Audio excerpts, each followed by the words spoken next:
Hi, our passage today is John chapter 4, verses 4 to 6. Now he had to go through Samaria. So he came to a town in Samaria called Sychar, near the plot of ground Jacob had given to his son Joseph. Jacob's well was there, and Jesus, tired as he was from the journey, sat down by the well. It was about noon. Ito po ang salita ng Panginoon para sa atin ngayon sa first day ng ating devotions for this week. So tayo po ay manalangin. Lord God, maraming salamat sa iyo, Panginoon. Thank you for your grace and mercy. Thank you for saving us. Thank you for giving us the opportunity, Panginoon, to hear your word. And I pray for everyone na nakikinig sa devotional na ito, Panginoon. May you bless each one, Lord God. May you cause each one, Lord God, to receive your word gladly sa puso nila. And may your word bring about life change, Panginoon, through Holy Spirit. Maraming salamat po, Panginoon. Thank you, Lord. It is in Jesus' name we pray. Amen and amen. So, purihin ang ating Panginoon sa unang araw ng ating pagmumuni-muni sa salita ng Panginoon. If you were able to listen to last Sunday's sermon, yesterday's sermon, tungkol dun sa idea na everyone has a story. Lahat po tayo ay merong kwento. Lahat tayo ay merong storya na maaari natin ibahagi sa iba. And if you remember, I said na napakalaga na maintindihan natin na bagamat may mga aspekto siguro ng ating storya o kasaysayan sa buhay, na siguro ay kinahihiya natin o marahil gusto natin itago o kalimutan na. Pero alam nyo, ito ang gagamitin ng ating Panginoon. Kahit na yung mga buhay natin at mga karanasan natin ay hindi perfecto, ito mismo ang gagamitin ng Diyos para maging mabisang patotoo. Kaya ang ating kasaysayan o kwento natin ay dapat wag natin itago. Bagkus ito ay ibahagi natin o i-share natin sa ibang tao sapagkat makakatulong ito. The Lord can use our story as a powerful testimony of His grace and mercy. Ito po ang dapat natin tatandaan. The Lord is good. Hindi naman niya tayo nililigtas kasi mabait na tayo, but rather yung opposite, no? Tayo po ay mga makasalanan. And God, by His grace, came into our lives and saved us.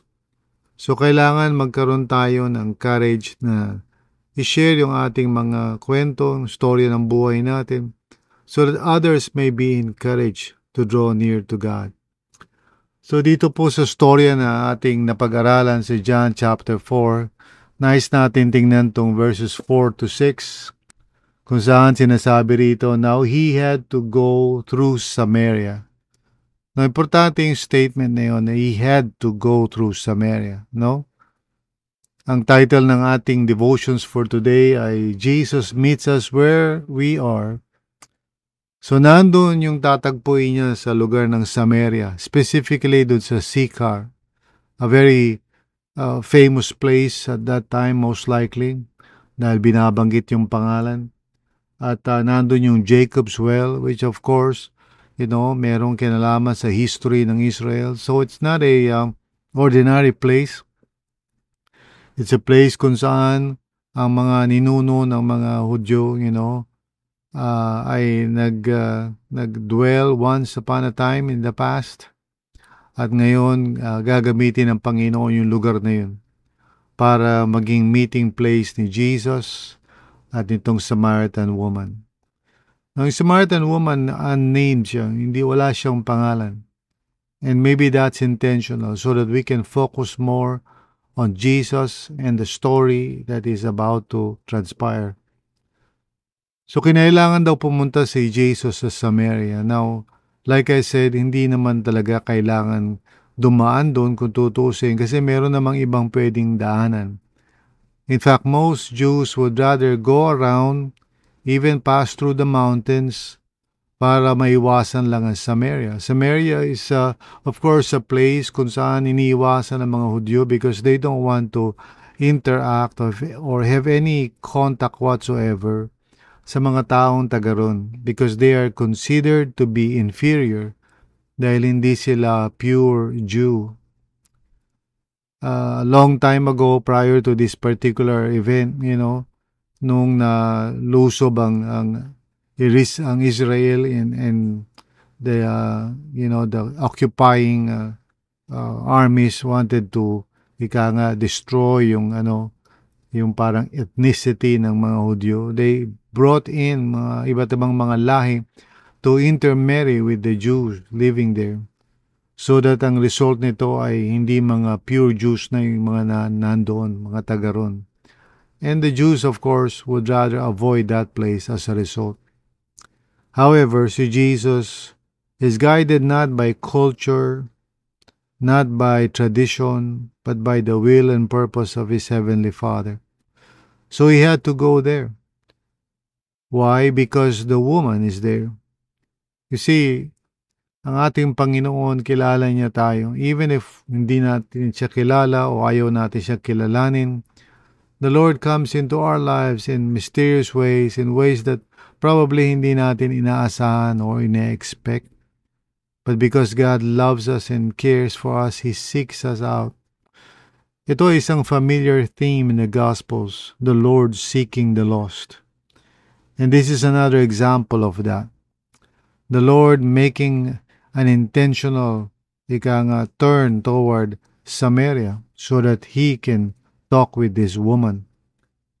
Sabi niyan, so he came to a town in Samaria called Sychar near the plot of ground Jacob had given to his son Joseph.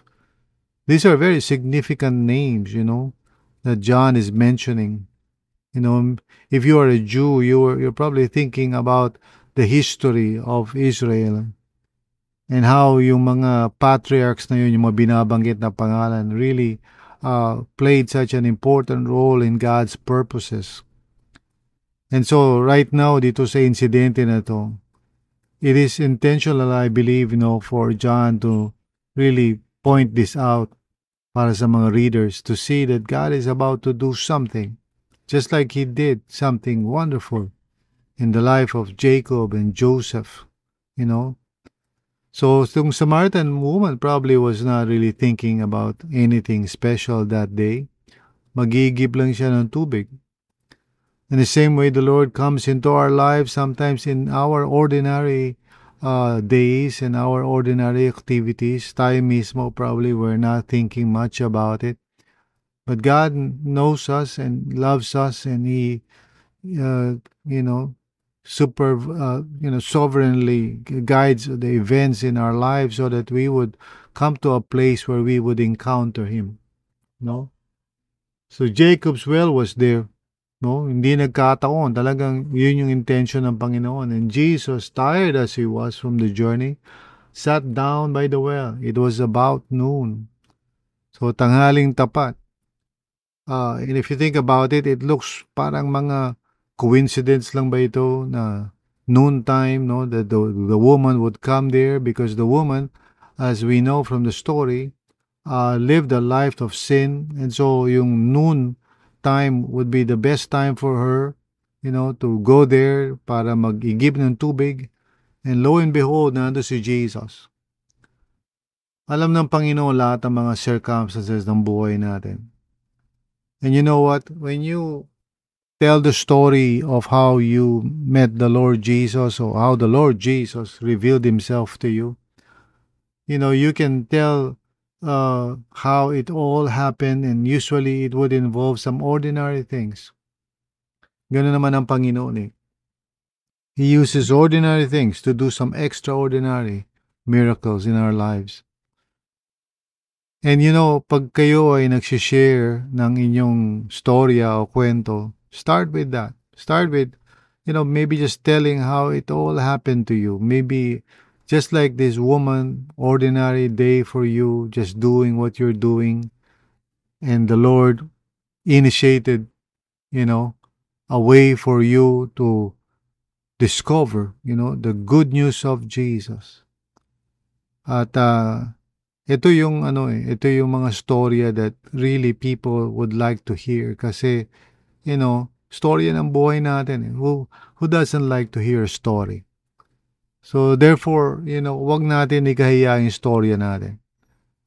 It may be ordinary, pero once you begin to just put it together and people can see that indeed the Lord was behind all those ordinary events of your life. And nakakatuwang isipin natin, na kung paano ang Panginoon ay nag-orchestrate ng mga bagay-bagay sa buhay natin. I do remember my own story, how by God's grace I came to know the Lord Jesus. It was just an ordinary thing actually. Well, in a way, it's not that ordinary kasi something significant happened in my life. But it was the very event that God used to open my eyes para makilala ko siya. And like I said, I applied for a job, tapos hindi ako natanggap because of a stupid answer to a question. But the Lord wanted that day to be the day for me to know the truth. At yun nga nangyari sa akin, I turned on the TV set to watch something, and lo and behold, ang natagpuan kong programa is 700 Club. And so I watched it. That who would expect, ako hindi ko inaasahan yun, that would be the day that the Lord would just give me an opportunity to hear the gospel. Now you have your own story. You have your own kwento. And if I were you, start thinking about the events that led up to you, encountering Jesus. Para you can tell that story. Don't worry about it. When you tell your story, it's going to be a powerful story because God is going to use it.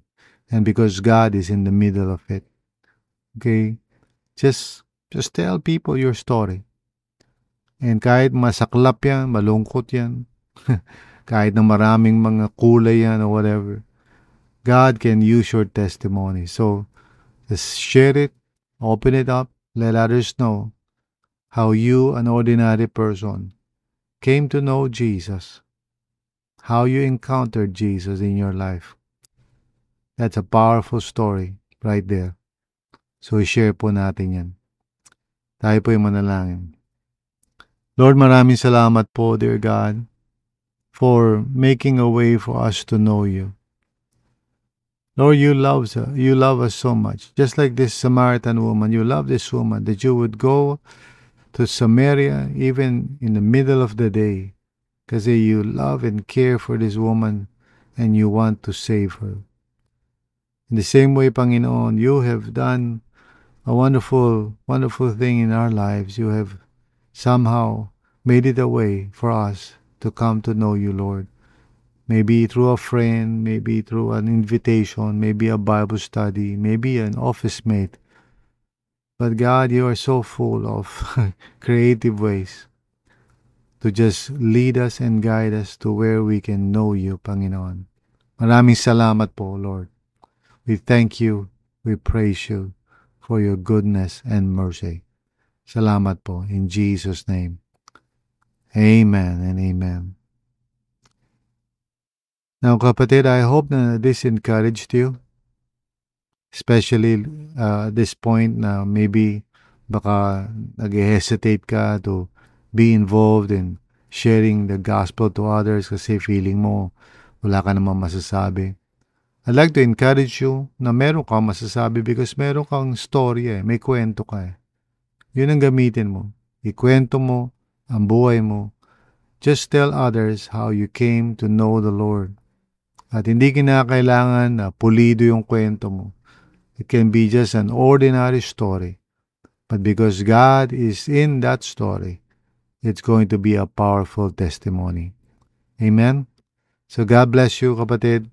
And I hope and pray that you would join me for the next 4 days pa of our daily devotions until we complete this week. So, pagpalain nawa kayo ng Panginoon. God bless you.